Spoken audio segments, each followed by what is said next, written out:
Bakit kami Duterte?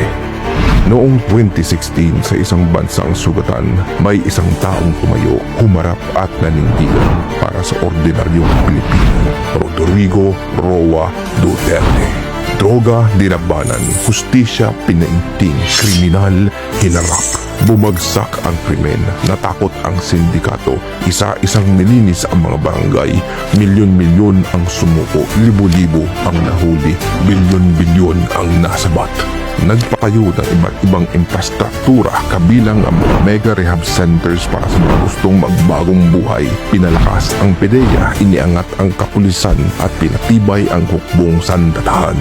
May sumalungat, may pumuna, abuso raw ito. Pero tanungin mo ang Pilipino, mas ligtas ba noon?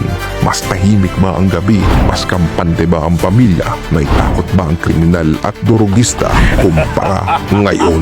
Sa isang simpleng salo-salo, isang hiling lang ang binitiwan ni Duterte kay Senador Bato de la Rosa.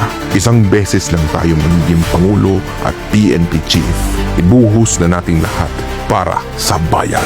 At ginawa nila ito ng buong tapang, buong lakas at dedikasyon at dama ito ng bawat Pilipino. Kaya Duterte kami, di lamang dahil sikat o may nagawa, kundi dahil may tapang, malasakit, paninindigan at pagmamahal na ramdam ng sambayanang Pilipino.